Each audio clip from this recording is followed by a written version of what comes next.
제목은 그리스도의 고난에 참여하는 자들, 그리스도의 고난에 참여하는 자들. 이렇게 아까 우리가 성경 공부했듯이 이 베드로전서는 이 고난을 이야기하는 것. 참 사도행전 3장, 4장, 7장까지도 참 이렇게 베드로가 이 수제자면서도 정확하게 말을 못했던 부분에서 사도행전을 갖다가 우리가 교리로 삼으면 안 된다는 것을 베드로가 말했고, 이 베드로전서는 고난에 대한 우리가 말씀을 나누는 것입니다. 하나님께서 우리에게 고난을 주실 때는 뭔가 분명히 이유가 있기 때문에 고난을 주신 것입니다. 제 역시도 고난을 너무 심하게 당했기 때문에, 또 받았기 때문에, 또 고난을 겪었기 때문에 제가 이 고난에 대해서 설교할 수 있고, 또 고난이 어떻다는 것을, 얼마나 괴롭다는 것을 알고 있기 때문에 이 고난에 대해서 우리 성도님들이 고난받고 있다면 다음은 조금이라도 위로를 받고 또 열심히 주님을 향해서 살아가시라고 또 준비를 했습니다. 고난이 없는 이 성도는 하나님께서 사생하라고 그랬고, 또 징계가 없다면 어떻게 하나님을 제대로 알 수 있겠습니까? 하나님을 더 깊이 알으시라고 참 성도에게 고난과 징계를 주신다는 사실을 우리가 잊지 않고 살아갔으면 합니다. 자, 하나님의 말씀으로 구원을 받고 세상을 살려고 한다면 가장 먼저 달려드는 것이 있는데 바로 아말렉인 것입니다. 아말렉은 우리의 육신이 자신을 괴롭히는 것. 아말렉은 우리의 육신인 것입니다. 아말렉은 이스라엘 백성들이 출애굽했을 때 가장 먼저 이스라엘을 쳤던 민족이 바로 아말렉이었던 것입니다. 지금의 사우디아라비아죠. 사우디아라비아. 하나님께서는 이 아말렉을 영원히 저주를 하셨던 것입니다. 그런데 이 아말렉은 그리스도에게는 그야말로 원수로 살게 되는 것을 우리는 볼 수 있는 것입니다. 그리스도인이 조금 바르게 살고자 하면은 이 아말렉은 그냥 성도를 놔두지를 않는 것입니다. 우리의 육신이 어떻게든 바른 길을 가지 못하게 하기 위해서 자꾸만 이 영의 일을 방해를 하는 것입니다. 언제나 바른 길을 가지 못하게 하고 육신과 세상과 함께 낙을 누리면서 우리들을 유혹하고 있는 거예요. 야, 재밌게 세상 살자. 왜 그렇게 하나님만 믿고 사냐. 이렇게 아말렉은 우리를 참 꼬셔대고 있는 것입니다. 자, 유혹을 하고 바른 길에서 이탈하라고 자꾸만 계속 우리를 졸라대고 있는 것입니다. 그리스도인이 아말렉인 육신의 말을 들어버리면 세상으로 기울게 되어 있는 것입니다. 세상으로 기울게 됩니다. 자, 이제 갓 구원받았다면, 또 아니 구원받은 지 오래되었다고 해도 이 아말렉의 유혹에 넘어가지 않을 사람이 얼마나 되겠습니까? 교회를 한 달만, 성경을 한 달만 보지 않고 세상적으로 산다면 금방 세상으로 떠나가게 되어 있는 것입니다. 언제 내가 하나님을 믿었냐고 잊게 되어 있는 것입니다. 하나님은 눈에 보이지 않기 때문에 무슨 하나님이 있어, 이렇게 바뀌게 되는 것입니다. 네, 반드시 하나님의 명령은 이 땅에서 우리에게 주어졌고 그대로 또 이루어져 간다는 사실을 안다면 우리가 세상을 그렇게 함부로 살지 못하는 것입니다. 그런데도 이 육신은 참 바른 길을 가지 못하게 하기 위해서 계속적으로 자꾸만 우리를 이리 나와, 자꾸 재밌게 살자, 이렇게 유혹을 하고 있는 것입니다. 자, 화려한 불빛 아래서 맥주 한 잔 비우는 것이, 그것이 그렇게 큰 죄가 되겠는가? 이렇게 우리 육신은, 아말렉은 우리를 꼬시더라고요. 야, 맥주 한 잔 하는 것이 그게 큰 죄가 되나? 나와. 자, 아니면 좋은 분위기에서 사랑을 속삭이며 행복을 만끽하는 것이 죄가 되겠는가? 라고 우리를 유혹하고 있고, 아말렉은 우리들을 유혹하고 있는 것입니다. 이런 아말렉은 성도들을 바른 길을 가지 못하게 하기 위하여 온통 그물을 쳐놓고 걸려들기만을 바라고 기다리고 있는 것입니다. 그래, 한 번만 내가 걸려들어봐. 기다리고 있는 것입니다. 세상은 자기 편인 사람들을 손대지 않는 것입니다. 세상 일반 교회 다니는 사람들은 손대지 않는 것이에요. 자, 가만히 놔두어도 세상 사람들은 자기 그물 안으로 들어오기 때문에 관망만 하고 있는 것입니다. 관망만 하고 있는 것입니다. 그러나 구원받은 성도들에게는 적극적으로 아말렉이 유혹을 하고 하는 것입니다. 그런데 말려들면 성도도 고생을 하게 되어 있고 자칫 잘못하면 세상으로 떠내려가서 세상 사람들과 똑같은 행동을 할 수 있는 것입니다. 구원만 받았을 뿐이지 세상 사람들과 차이가 없는 그러한 믿음 없는 자들로 살아가게 되어 있는 것입니다. 이러한 사람이 구원받았다고 하나님께 무슨 유익이 있겠는가? 그리스도의 심판석에서 후회만 하게 될 것입니다. 제가 이번 수요일날 거리설교를 하는데 한참 하고 있는데 목사람 자기가 원로 목사라는 사람이에요. 참 그게 듣기가 거북스럽더라고요. 자기가 원로 목사라고 나한테 그래. 아니 원로 목사 자기가 자신을 갖다가 그렇게 높일 수가 있는가? 제가 옛날에 사역을 했지만은 지금은 은퇴를 해서 참 이렇게 있습니다. 이렇게 하면 얼마나 좋아. 그러면 제가 원로 목사님이십니까? 제가 그분을 높여드릴 건데 자기 자칭 자기가 원로 목사라고 하더라고요. 그래서 조금만 계시라고. 그러면 제가 마이크를 빼갖고 그분을 한번 죽어서 원로 목사에 한번 설교를 어떻게 한번 들어보려고 잠깐만 기다리니까 금방 뒤도 안 보고 도망가 버리더라고. 그래서 참 안타깝더라고. 자기 자칭 원로 목사라고 하면서 조금만 계시라고 설교 한번 오시라고 뒤도 안 보고 도망가요. 참 너무 안타까워서 참 이렇게 이 거리 설교를 원로 목사면서 참 이런 자리에서 한 번도 못하고 평생을 살고 자기가 자칭 원로 목사라 그러니 안타까워요. 남들은 고난과 고통 가운데서 아말렉과 심한 영적 전쟁을 하면서 어떤 때는 아말렉에서 패해서 낭떠러지에 떨어져서 후회와 고뇌의 눈물을 삼킬 때도 있고, 이게 젊은 날 제가 이렇게 나는 그때 이 육신이 아말렉인지도 모르고 하나님을 믿는데 어떻게 보면 야 맥주 한잔하는 것이 그렇게 죄가 되냐? 홀라당 넘어가가지고 빠져가지고 또 내가 그리스도인이라서 또 내가 또 참 가지 말아야 될 것을 갖구나 하고 심한 또 후회도 하고 다음부터는 절대로 그러지 않아야 되지 또 이렇게 다짐도 해보곤 그런 때가 있었습니다. 육신이 너무 강해서 육신대로 하다가 세상 낭패와 실망을 당한 뒤에 정신 차리고 예수 그리스도의 십자가 밑으로 들어와서 믿음을 지킨 성도도 있는 것입니다. 성도라고 해서 죄를 짓지 않는다? 그건 말이 안 되는 것이죠. 죄를 지을 수도 있는 것이죠. 그런데 얼마만큼 죄에 대한 자백을 하는가가 문제지 누구나 죄를 지을 수 있다는 것이죠. 그리스도인이 세상적으로 아말렉에 져서 세상 마음대로 살았다면 아무런 보상이 없을 것이고, 제가 살아봤기 때문에 누구보다 잘 압니다. 세상적으로 살았으면 아무런 보상이 있겠습니까? 보상이 없는 것이죠. 자, 아말렉과 싸우면서 그래도 승리하는 삶을 살았던 사람들은 주님께서 주시는 상금을 받고 천년왕국에서 고울을 차지하는 영광을 누릴 수 있을 것이고, 영원한 세계에서도 영원토록 왕관을 쓰고 다닐 것입니다. 그리스도인이라고 한다면 이 정도의 믿음은 있어야 하는 것입니다. 하나님을 믿는다고 하면서 아무런 희망도 소망도 없이 살아간다면 그리스도인으로서 비참한 생활을 하고 있는 것입니다. 이 땅에 소망이 있다면 얼마만한 소망이 있겠어요? 이 땅에서 우리가 소망이 있으면 얼마만큼 있겠어요?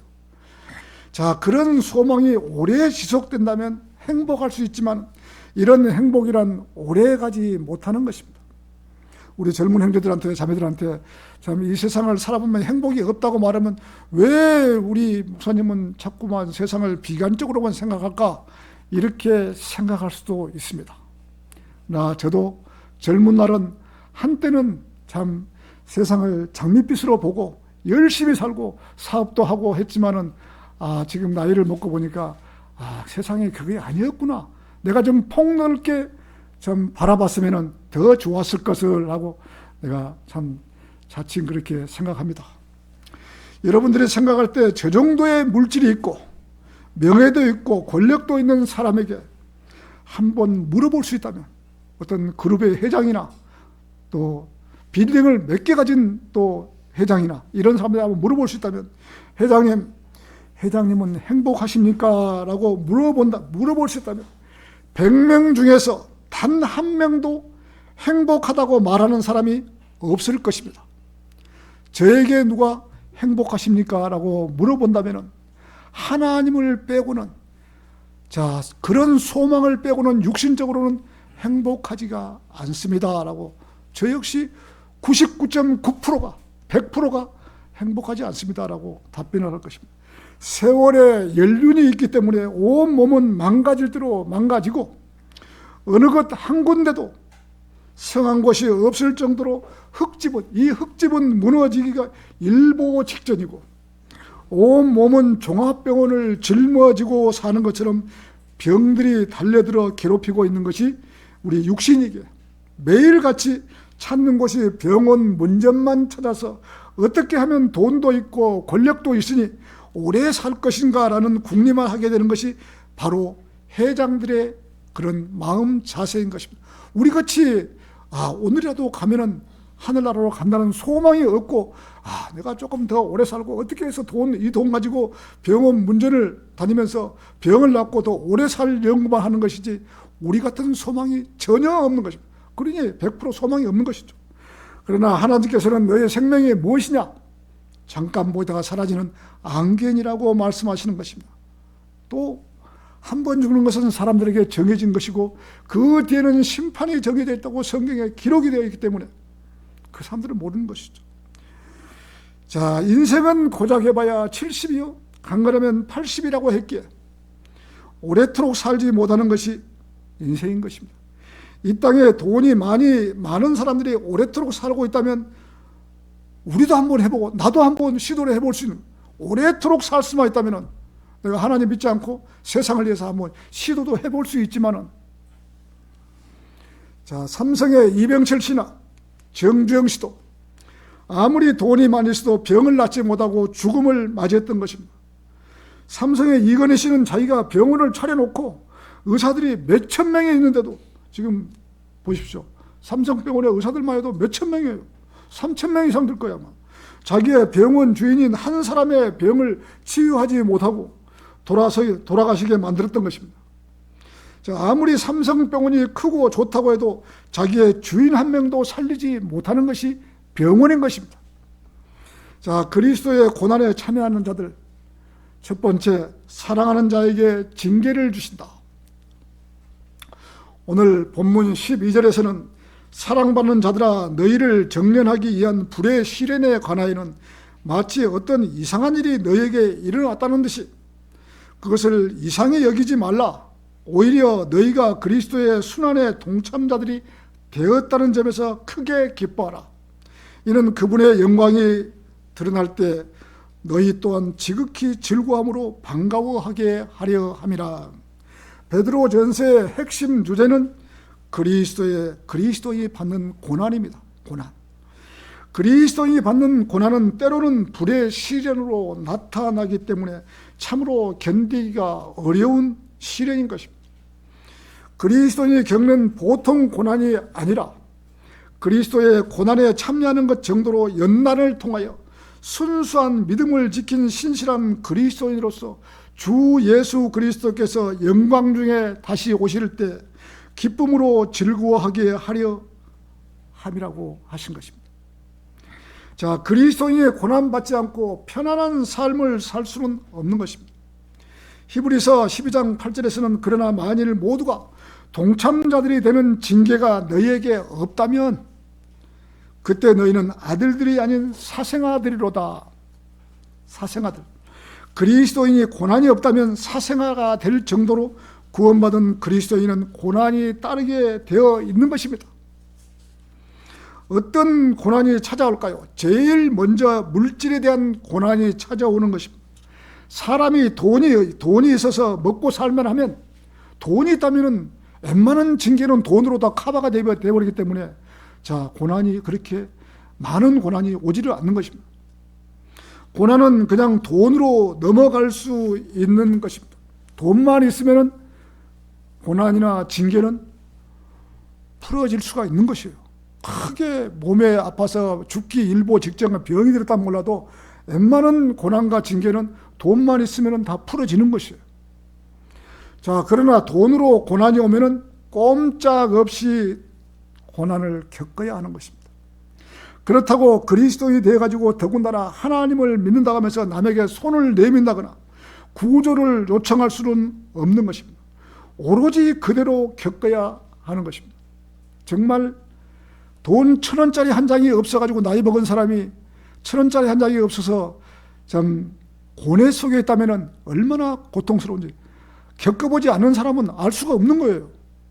겪어본 사람만이, 눈물 젖은 빵을 먹어본 사람만이 그 실상을 아는 것이에요.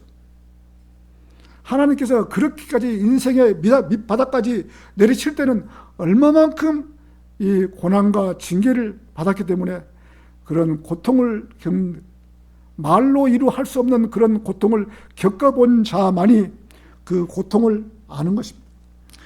그렇다면 어떻게 고통을 겪을 것인가? 이것은 답은 기도뿐인 것입니다. 기도뿐.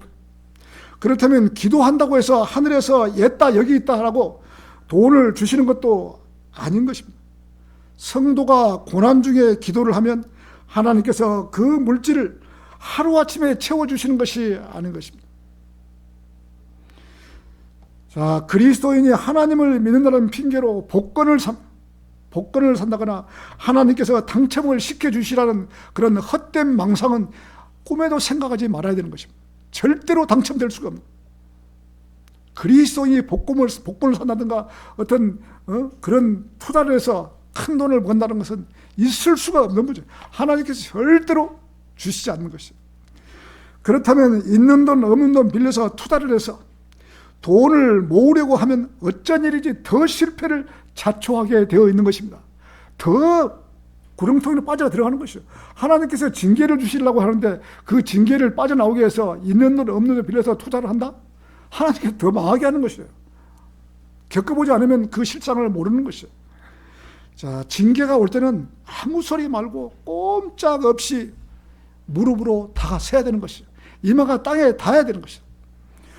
자, 하나님의 손에 붙들려서 징계와 고난을 당할 때는 어떤 방법으로든지 물질을 채운다는 것은 어려운 것입니다. 물질을. 그야말로 가장 낮은 자의 위치에서 겸손을 배워야 하고 주님을 따라야 하는 것입니다. 주님을 따라도 보통 따르는 것이 아니라 온전히 하나님께 헌신적으로 자기의 삶을 내어드리는 생활을 해야 되는 것입니다. 얼마만한 믿음의 자세로 하나님을 따르는지, 그렇지 않으면 너무 고난이 고달퍼서 하나님이고 뭐고 다 필요 없고 세상으로 빠져나간다면 하나님께서는 시험을 통과하지 못한 사람은 사용하시지 않는 것입니다. 하나님께서 들어쓰시려고 징계와 고난을 주셨는데 그 고난을 피해서 다른 데로 세상으로 떠내려 가버린다면 하나님께서 징계 끝하고 그냥 알아서 살아라고 한 것이죠. 성도를 사랑하시니 고난을 주는 것이지, 자, 사랑하지 않는다면 고난을 주시지 않는 것입니다. 오죽했으면 징계를 받지 않는 성도를 사생아라고 표현하시기도 하시는 것입니다. 하나님께서는 좋은 것을 주시기 위해서 성도를 단련시키는 것입니다. 이러한 사실도 모르고 성도는 너무 괴롭기 때문에 매일 불평불만을 할 수 있지만 그 고난을 견뎌내야 하는 것입니다. 어쨌든 고난을 한번 하나님께 손안에 붙들렸으면 그 고난을 빠져나올 때까지 못하는 거예요. 하나님 고난을 견뎌내야 되는 것이죠. 죽기 일보 직전까지 고난을 견뎌내야 되는 것입니다. 자, 고난을 받을 때는 내가 왜 이렇게 안 풀리지? 라고 생각할 수 있지만 모든 것이 하나님의 계획 안에 들어있기 때문에 시간과 때가 지나야만이 고난이 풀리는 것입니다. 예수님께서 구약에서 이렇게 고난을 받을 것이라고 예언을 해주신 것. 예수님도 이 구약에서 예수님 태어나서 이렇게 고난을 받을 것이다 하고 예언을 해주신 것이요. 인간의 몸을 입고 이 땅에 오셔서 얼마만한 고통을 겪을 것인지 이사야 53장 3절에서는 그런 사람들에게 멸시받고 거절당하시는도다. 또한 슬픔들의 사람이요 비통함에 익숙해진 사람이로다. 그런즉 우리는 그로부터 피하려는 것처럼 우리의 얼굴을 숨겼도다. 그는 멸시받았고 우리는 그를 존중하지 아니하였도다. 확실히 그는 우리의 비통함을 담당하였고 우리의 슬픔을 짊어지셨도다. 그럼에도 우리는 그가 매를 맞고 하나님께 고난을 받는다고 여겼도다. 우리 인간의 죄를 용서해 주시기 위해서 그 험한 고난을 당하셨는데 사람들이 볼 때는 그렇게 생각하는 것이죠. 그러나 그가 상처를 입는 것은 우리의 불법들로 인하며 그가 상한 것은 우리의 죄악들로 인함이라. 우리의 화평을 위하여 징계가 그 위에 임하였도다. 그런즉 그가 맞은 채찍들로 우리가 치유되었도다. 예수님께서 채찍을 맞으셨기 때문에 우리가 치유된 것이죠. 우리의 죄들이. 우리는 다만 물질로 인해서 고난을 받고 있지만 예수님은 죄 없으신 분이 이 세상에 오셔서 인간의 죄를 용서해 주시러 왔다가 이런 고통으로 죽음을 맞이할 것이라는 예언대로 징계를 받았던 것입니다. 거기에다가 비하면 우리들의 고난은 아주 적은 것이나 마찬가지인 것입니다. 그러나 사람들이 생각할 때는 남이 겪고 있는 큰 병이 자기 감기만 또 못하게 여기는 것입니다. 누군가가 이 성도가 고난받고 있다면 그래 나도 다 옛날에 해봤어. 감기만 또 못 여기는 것이에요. 제가 겪어야만 했던 고난은 지금 생각해봐도 나를 바로 세우게 한 그런 이함이었구나라고 알 수 있는 것입니다. 저는 그때 당시에 그것이 고난인지 징계인지 그런 것조차도 모르고 오직 머리가 땅에 대고 오직 하나님만 믿고 가겠습니다. 저를 살려주십시오. 참 그때 당시에 돈을 벌 수 있는 기회가 사탄이 딱 준 거예요. 우리 회사에 이 아파트를 짓는데 나보고 자기들이 산 것보다 더 싸게 나보고 인수를 하라 이거죠. 인수를. 그냥 이 은행에 빚만 좀 지면은 그냥 그대로 살 수 있는 금액에 나한테 제시를 해준 것이죠. 그때마다. 아주 싸게, 값싸게 1억 6천인가 얼마에 나보고 사라고. 지금은 10억이 넘는 그 아파트를 1억 6천에 사라고. 나는 그때 생각할 때 아파트가 뭐고 다 난 떠나고 오직 저의 희망은 하나님께 가까이 가는 길이 그 길만이 제가 길이라는 걸 생각하고 나는 아닙니다. 나는 생각이 없습니다. 이런 내가 거절을 딱 하고 하나님께 나는 그때 당시에 하나님께 매달린 것이죠. 하나님께서 그런 것을 조금씩 기억을 해 주셨던 것 같아요.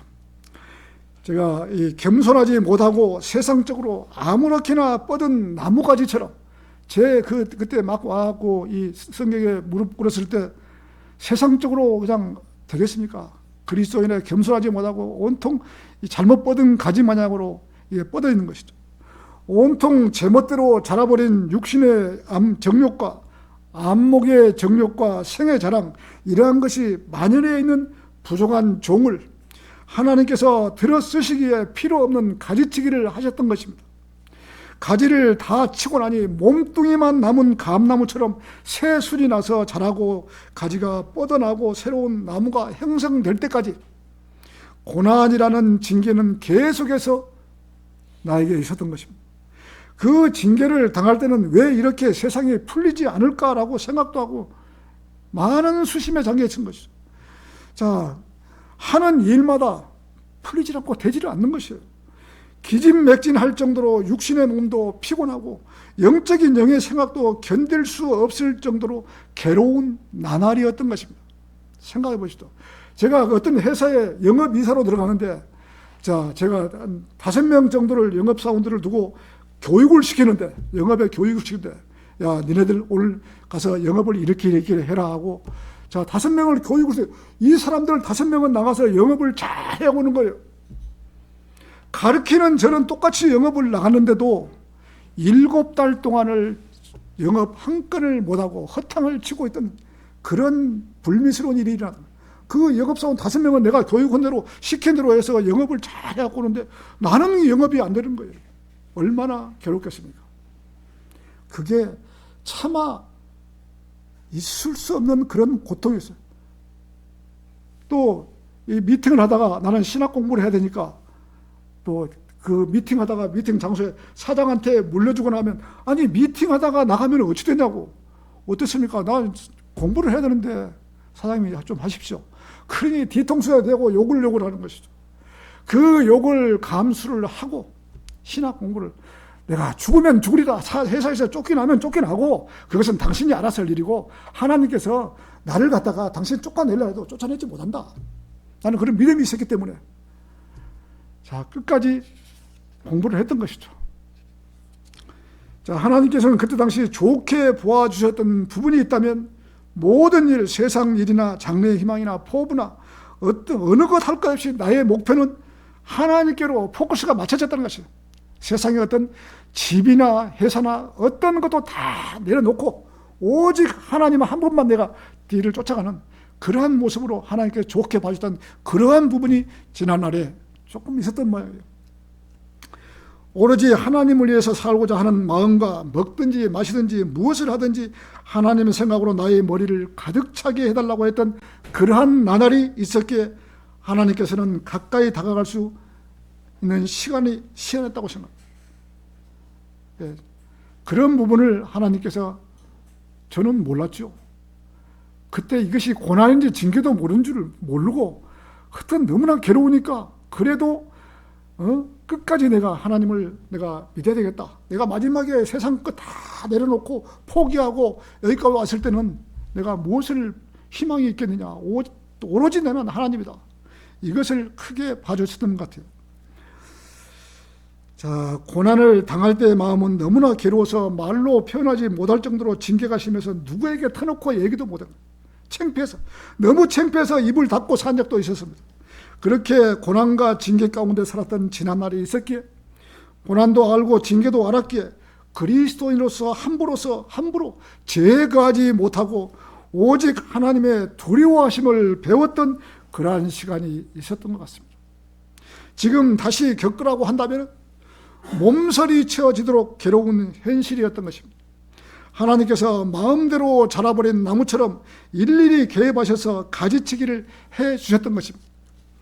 가지가 잘려나갈 때는 괴로운 나날이었지만 그러한 현실이 있었기에 믿음을 가질 수 있었던 것입니다.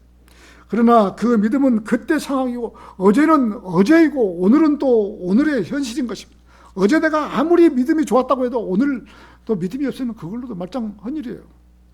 어제의 믿음은 배설물로 여기고 오늘 또 하루를 겸손함 가운데 주님을 의지해야만이 믿음을 지킬 수가 있는 것입니다. 아무리 지난날에 믿음이 좋다고 한들 오늘 내가 바로 서 있지 못한다면 아무런 소용이 없는 것입니다. 그리스도인은 주님 곁에 갈 때까지 끝까지 믿음을 지켜야 하는 것입니다. 사람이 오늘 진수성찬에 배가 부르도록 먹었다고 해서 내일 식사를 하지 않을 수가 있겠습니까?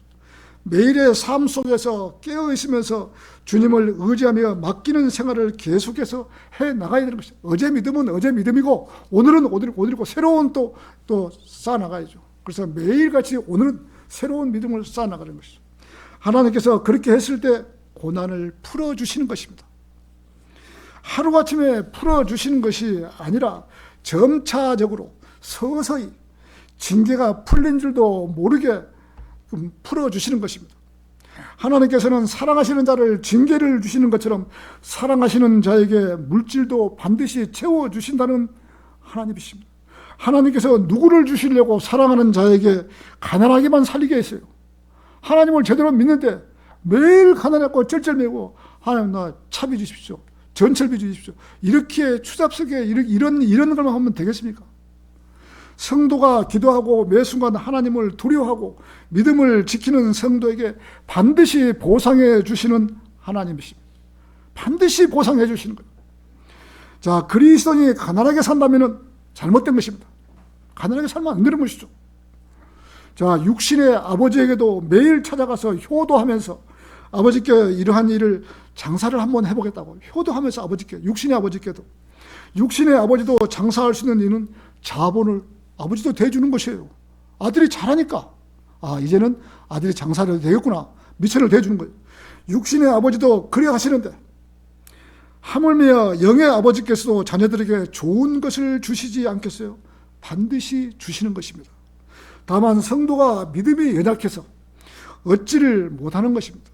육신의 아버지가 장사의 자본을 대주려고 해도 아직까지 사람 놀이를 하지 못하고 매일 술이나 마시면서 아버지께 자본을 대달라고 한다면 아버지 입장에서 불을 보듯 뻔하게 망하게 되어 있는데 자본을 대줄 아버지는 아마도 없을 것입니다.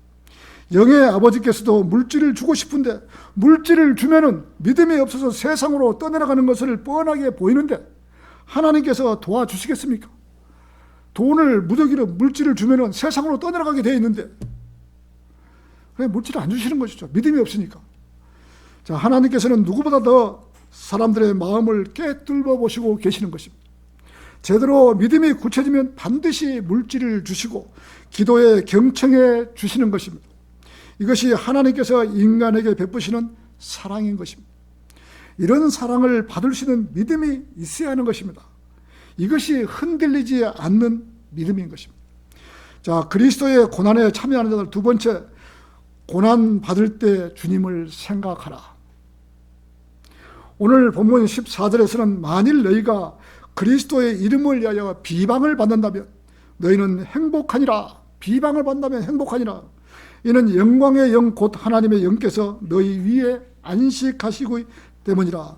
그들 편에서는 그분께서 악담을 들으시나 너희 편에서는 그분께서 영화롭게 되시느니라.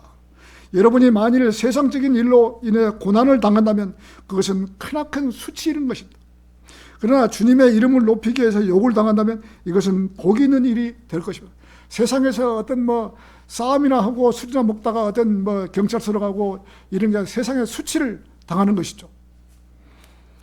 그리스도인도 잘못하면은 세상 속으로 경찰서에 진역도 갈 수 있는 것이죠. 네, 참 그리스도인이 그러지는 말아야 되는 거예요. 그래서 겸손한 것이죠. 그래서 우리가 복음을 전할 때는 절대로 누구하고 싸워서는 안 되고 또 정말 육신적인 대항을 해서는 안 되는 것이죠. 사람이 성격이 있기 때문에 잘못하면 또 육신적인 대항을 하는 수도 있지만은 내가 복음 전하러 나왔지 싸움을 하려고 나오지는 않았다. 이것을 먼저 깨우치셔야 돼요. 아무리 화가 나더라도 내가 복음 전하러 나왔지 싸움하려고 나온 것이 아니다. 이걸 생각해야 돼요. 제가 수요일날 온양온천역에서 말씀을 선포하는데 노숙자가 와서 저에게 방해를 하는 것을 보고 제 설교를 듣고 있는 사람이 경찰에 신고를 해서 경찰들이 4명이나 출동을 했는데 어떤 불미스러운 일이 없고 폭행 사건이 아니었기에 와서 그 노숙자들에게 말을 하지 않고 그냥 철수를 했던 것입니다. 그 노숙자가 예를 들어서 저를 때렸으면은 아마 노숙자들 그날 그 주위에서 듣고 있는 사람들한테 당했을 것이에요. 그래서 나도 고개를 90도로 절하고 그 노숙자한테 90도로 절하고 죄송합니다. 죄송합니다고. 그 노숙자가 내가 90도로 절을 하니까 그 노숙자도 그냥 가더라고요. 그런 것을 와서 보고 시끄럽다고 계속 하니까 주위 사람들이 신고를 해버리더라고요. 내가 신고를 한 것이 아니라. 자, 이런 일로 설교가 중단이 되니 해필이면 딱 영적 기도 시작하는데 딱 그렇게 해버리니까 다 듣고 있는 사람들이 영적 기도를 해야 할 마지막 찬스에 방해가 돼버리더라고요. 자, 마귀는 얼마나 좋아하겠어요. 내가 영적 기도를 못하게 딱 그 노숙자가 막아버리니까. 자, 이렇게 노숙자들이나 술 취한 자들이 마귀의 사주를 받고 어떻게 해서라도 하나님의 말씀을 전하는 자들을 방해를 하고 있는 것입니다. 이렇게 자기들이 술 먹는데 방해가 된다고, 내가 말하는 것이 자기들 술 먹는데 방해가 된다고 이 방해를 한다고 자기들이 했던 행동이 어떤 것이라는 것을 알지 못했기에 이러한 행동을 하고 있는 것입니다. 우리들이 이렇게 비방을 받고 있는 것이 하나님께서 너희는 행복이라고 하신 것입니다. 네, 참 사람들이 듣기가 매우 거북스러운 말이에요. 지옥이란 말을 하지를 않고 또 이렇게 하면 좋은 말로만 설교를 하면은 그 사람들이 노숙자라도 반항을 잘 안 해요. 근데 지옥이란 말을 하고 구원받지 못하면 지옥으로 간다고 하고 이렇게 말을 하니까 제가 또 이렇게 악센트를 줘갖고 여러분들이 그 무서운 지옥에서 천안역에서 그 사람의 하는 말을 잠시만 5분만 들었으면 내가 이 무서운 곳에 오지 않았을 텐데 여러분 영원히 후회하고 사십니다 라고 했을 때 그런 소리에 이 사람들이 견디지를 못하는 거예요. 여러분들은 제 말을 안 들으면 영원 무궁토록 후회하는 것이라고. 그 사람 말을 들을 걸. 천안 온양 온천역에서 말하는 그 사람 말을 들을 걸. 여러분들 이 말을 듣지 않아서 영원 무궁토록 후회합니다. 견디지를 못하는 거예요. 그래서 이 노숙자나 마귀 들린 자들은 우리 그림판을 세워놓고 예수 그리스도의 붉은 피를 보면은 팔짝팔짝 뛰는 거예요. 마귀 들린 자들. 더군다나 그림판에 붉은 피가 선혈이 낭자라고 이런 게 보면은 못 견디는 거예요. 그 사람. 이런 말씀이 성경 말씀에 기록이 되어 있는 것입니다. 우리들이 하나님의 일을 하다가 비방을 받거나 욕을 먹는다고 해도 너희는 행복하니라고 하시면 우리가 이렇게 비방을 받고 있는 사이에 영광의 영, 곧 하나님의 영께서는 너희 이위에 안식하기 때문이라고 하신 것입니다. 성령님께서는 마음 놓고 안식하고 계시다는 것입니다. 세상은 그분을 비방하지만 여러분이 나서서 고난을 받으며 그분의 이름을 드높이고 있기 때문에 우리 주님께서는 세상을 비방 같은 것은 거들떠 보지도 않을 뿐더러 복음을 전하는 여러분들께 관심을 갖고 계시는 것입니다. 그리스도의 이름을 위하여 욕을 당하고 있는 여러분들을 통하여 그분 스스로가 영광을 받으시는 것입니다. 고난 당할 때마다 영광 받으시는 주님을 머리에 떠올리신다면 우리들은 그 고난이 오히려 복된다는 것을 알아야 하는 것입니다. 어떤 고난에서 벗어나려고 결코 비굴한 행동을 하면서 주님의 이름을 욕되게 해서는 안 되는 것입니다. 제가 그 교회에 있을 때 1,000원짜리 한 장이 없어서 정말 이렇게 어려울 때 어떤 누구한테도 손 한 번 내본 적이 없어요. 형제 나 돈 좀 빌려주라고 이렇게 말해본 적이 없어요. 내가 주님 하나님께 하나님 제가 헌금을 돈이 없습니다. 돈 주십시오. 내가 그렇게 기도를 했으면 했지 인간 보고 성도를 보고 돈을 좀 빌려주십시오. 이렇게 제 입 밖에 말은 해본 적이 없어요. 지금 이 시대에 구원받은 성도는 그리스도께서 피를 흘리셔서 값을 치르고 사신 바 되었다. 이제 우리는 우리 자신의 것이 아니라 주님의 것이에요. 우리 몸은 우리 것이 아니고 피로 사셨기 때문에 우리는 주님의 것이에요. 자, 우리들은 주님을 영화롭게 해야 할 의무가 있는 사람들인 것입니다. 고린도전서 6장 20절에서는 너희가 값을 치르고 산 바 되었기 때문이라. 그러므로 너희 몸과 너희 영 안에서 하나님께 영광을 돌리라. 그것들은 하나님의 것이라. 우리의 모든 것이 하나님께서 피값으로 사신 바 된 것이다. 그래서 우리는 먹든지 마시든지 무엇을 하든지 주의 것임을 명심하고 살아야 하는 것입니다. 우리는 우리 것이 아니에요. 하나님께서 이 피로 우리를 사버린 것이에요. 고린도후서 1장 3절에서 4절은 하나님께서 찬양받으시기를 바라노라. 그분은 바로 우리 주 예수 그리스도의 아버지시요 자비들의 아버지시며 모든 위로의 하나님이시로다. 하나님께서는 우리의 모든 환난 중에서도 우리를 위로하시나니 어떤 공경 중에 있는 자들이라도 우리가 하나님께 직접 위로받은 그 위로를 통하여 우리가 능히 위로할 수 있게 하려 함이라. 여러분들이 고난 중에 하나님의 위로를 받고 인정이 되면 이와 비슷한 고난을 겪고 있는 사람들이 찾아와서 그 어려움을 어떻게 승리했는지 물어왔을 때 그 사람에게 어떻게 이런 징계에서 환경에서 빠져나왔는지 간증을 할 수가 있는 것입니다. 진정 위로가 필요한 사람들을 하나님께서 여러분들에게 붙여주실 거예요. 근데 여러분들이 그런 고난과 징계가 없다면 어느 누구에게 나는 이렇게 고난과 징계를 받았다고 말할 수 있는 그런 건덕지가 없는 것이죠. 그 간증을 듣기 원하기 때문에 고난 중에 고통이 너무 힘들어서 하나님 이런 고통이 빨리 지나갈 수만 있으면 좋겠습니다. 제가 여러분들에게 이렇게 고난과 징계가 왔다고 하니까 이렇게 있다고 하니까 여러분들 이것이 고난이고 징계구나 이렇게 알지만은 그것을 생판 모르고 이것이 고난이 징계인지도 모르고 겪은다면은 정말 괴로운 것이에요. 알지를 못하니까 하나님의 뜻 가운데 이루어지기를 원합니다 라고 기도할 수도 있는 것이에요. 어떤 문제가 오면은 하나님 이 문제 풀어주십시오. 그러나 제 뜻대로 마옵시고 하나님의 뜻대로 해주시옵소서 기도하는 것이죠. 고난을 하루아침에 풀려고 생각하면 그것도 문제가 되는 것이죠. 젊은 날 얼마나 어렵습니까? 자, 예수님께서는 십자가를 지시기 이전에 할 수만 있으면 그 잔이 지나가기를 바라요. 예수님도 인간의 몸을 입었기 때문에 그 잔이 내게서 지나갈 수만 있으면 지나가게 해주시옵소서. 그렇게 하나님께 기도를 했던 것이에요. 그러나 내 뜻대로 아닌 아버지의 뜻대로 하시라고 기도하셨던 것입니다. 할 수만 있다면 지나가게 해주시옵소서. 그렇게 하시면서도 이것이 제 뜻대로 되지 않고 오직 하나님의 뜻대로 해주시옵소서라고 예수님도 그렇게 기도했던 것이에요. 그러므로 우리도 그 고난을 감당할 수 없다면 감당할 수 있는 힘을 달라고 기도할 수 있는 것이죠. 기도해야 하는 것이죠. 이것은 내가 그분의 죽으심과 일치하게 되어 그분과 그분의 부활의 능력, 권능과 그분의 고난에 참여하는 것을 알고자 합니다. 빌립보서 3장 10절에서는 예수님의 고난에 참여하여 십자가의 죽음을 맛보지 않고는 예수님의 부활의 권능 있는 삶을 살아갈 수가 없는 것이라고 했습니다. 성도가 세상에서 고난이나 징계나 환난을 당할 때면 참고 기다리는 법도 배워야 하는 것입니다. 이런 법을 기다리지 못하고 경솔하게 행동한다면 인내를 배울 수가 없는 것입니다.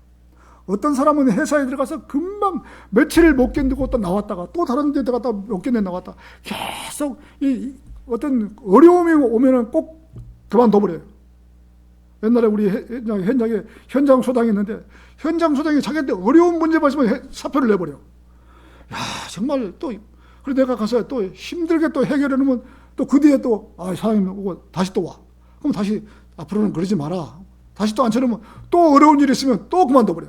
이렇게 어느 고비를 못 넘기는 사람이 있더라고. 인내 참고 견뎌야 되는데 죽으면 죽으리다고 끝까지 문제를 풀려고 생각해야 되는데 어려운 문제가 딱 오면은 그것을 딱 숙여버리고 사표를 내버리더라고. 이렇게 살아서는 안 되는 것이죠. 끝까지 그 문제를 풀고 해야 되거든. 그래서 그리스도인은 인내를 배워야 되죠. 어떤 어려운 문제가 있어도 끝까지 문제를 풀어야 되는 것이죠. 자, 경솔하게 행동한다면 인내를 배울 수가 없는 것입니다. 환난이 없으면 어디에서 인내를 배울 수가 있겠어요? 환난이 없는데 인내를 배울 수가 있겠어요? 못 배우는 것이죠. 환난이 있어야만이 인내도 배우는 것이죠. 자, 환난을 여러 번 겪다 보면 인내를 배우게 되는 것입니다. 그리고 모든 일에 인내를 하다 보면 체험을 하게 되는 것입니다. 그런 영적 간지, 이런 것이 있구나. 영적 체험을 할 수 있는 것이죠. 이것을 하나님께서 이렇게 보내주셨고 나를 이렇게 해주셨구나. 알 수가 있는 것이죠. 자, 인내를 반복하면서 내가 경험한 영적 전쟁의 체험이 주님의 도우심으로 내가 인내를 통해 주님 앞에 더 가까이 다가가는 성숙함을 말하는 것이다. 성숙함. 그런 인내 속에서 어려운 가운데서 소망을 갖게 되는 것입니다. 이러한 과정이 고난이라는 것이 영적 성장에 필요한 것입니다. 주님께서도 열매를 맺으려면 가지치기가 필요하다고 말씀하십니다. 요한복음 15장 2절에서는 내 안에서 열매를 맺지 아니하는 모든 가지는 그분께서 제거하시고 열매를 맺는 모든 가지는 깨끗하게 하시니 그것으로 하여금 더 많은 열매를 내게 하려 하심이라. 여기에서 깨끗하게 하신다는 말씀은 가지치기라는 거예요. 가지치기를. 자, 저같이 세상적이고 육신의 정욕과 안목의 정욕과 생애자 세상적으로 꽉 찬 사람을 하나님께서 가지치기를 다 쳐버리신 거예요. 그래서 세상 친구는 일절 한 사람도 옆에 놔두지를 않는 것이에요. 어떤 지금 이렇게 보면은 세상 사람들하고 이렇게 누우고 가까이 가고 싶어도 한 사람도 가까이 있는 사람이 없어요. 그래서 참 외톨배기. 그래서 무슨 일이마다 하나님, 제가 세상 친구도 아무도 없습니다. 그리스도 안에서도 없습니다. 주님. 누구하고 마음 터놓고 교제할 사람이 없습니다. 하소연하는 거예요. 오직 주님께만 나하고만 교제하자고. 자, 따라서 열매 맺기 위한 성숙한 삶을 위해서는 고난이 반드시 필요하고 때로는 그것이 징계의 형태로 나타나기도 하는 것이다. 우리말로 징계란 말은 때로는 훈련이라고 하는 것입니다. 하나님께서 징계하지 않은 아들이 어디 있느냐라고 하신 것처럼 모든 그리스도인들은 징계가 따르고 고난이 주어지는 것을 알아야 하는 것입니다. 바른 길을 가다 보면은 반드시 고난과 징계는 따라온다는 것을 필수적으로 알아야 되는 것입니다. 사람이 아픈 만큼 성숙한다는 말이 있듯이 고통을 받아본 사람만이 세상을 알게 된다는 것입니다. 하나님께서 구원받은 성도에게는 징계가 따른다는 것을 잊지 말아야 하는 것입니다. 불티가 위로 날아가듯이 사람은 고생하려고 태어났고, 하나님께서 우리 불을 피워보면 불티가 무조건 위로, 이것처럼 사람은 고생하려고 세상에 태어났다 이거죠. 우리 고생하려고 태어난 것이, 행복은 잠시 잠깐이고 고생하려고 태어난 것이에요. 자, 이런 사실을 알고 세상을 살아가야 하는 것입니다. 아무리 힘든 일이 주어지고 세상살이가 어렵더라도 힘을 잃지 않고 희망과 포부를 가지고 그리스도인으로서 한 점 부끄럼 없이 열심히 자기 일에 묵묵히 일해가며 살아가는 것입니다. 일하지 않는 사람은 하나님께서 들으시지 않는 것입니다. 무슨 일을 하더라도 열심히 자기 맡은 임무를 수행하는 자를 하나님께서 좋아하시고 그런 자들을 들어 쓰시는 것입니다. 열심히 하나님을 다 알았는데 하나님께서 들으시지 않는다면 그거 얼마나 창피한 일이에요. 그 일이 지금 이 세상의 끝이라고는 몰라도 그리스도의 심판대까지 이어지고 천년왕국 이어지고 영원한 세계도 계속 이어지는데 가장 불행한 것이죠. 열심히 일한 자만이 수고의 대가로 자기 가족의 식탁에 빵을 가져올 수 있는 것입니다. 열심히 일하는 자. 자, 이것이 책임감 있는 성도입니다. 이렇게 열심히 하지 않고 놀고만 먹고 산다면 그리스도인으로서 남에게 득이 되지 않고 남들에게 복음을 전하지 못하는 것입니다. 무엇이든지 열심히 일하는 말은 좋은 것입니다. 일도 열심히 하고 성경도 열심히 보고 또 복음도 열심히 전하는 그러한 성도가 최고입니다. 열정을 가진 성도야만이 되는 것입니다. 열정을. 자, 내가 성경을 처음부터 끝까지 다 알고 다 암송하고 다 아는데 남에게 말할 수 있는 열정이 없어요. 그럼 무슨 필요가 있겠어? 나 혼자만 알고 있는 것이지. 아무 소용이 없는 것이에요. 자기만 필요한 것이지. 그러나 열정이 있는 사람이 있어야 됩니다. 자, 오늘 결론을 맺겠습니다. 어떤 성도는 고난이 나를 살기 좋게 해준다고 하는데 나는 편안해지고 싶지 않아. 자, 고난이 싫어서 나는 편안해지기 싫어라고 말하는 사람이 있을까요? 기도할 때는 건강하게 해 주시옵소서, 물질에 어려움 당하지 않도록 해 주시기 원합니다, 저를 축복해 주시옵소서라고 하면서 고난을 겪어야 그렇게 된다고 하면은 많은 사람들이 고난을 피해서 가버리는 사람도 있다는 것입니다. 고난을 스스로 만들어서 하는 것이 아니라 하나님께서 허락하실 때 준비도 해야 하는 것입니다.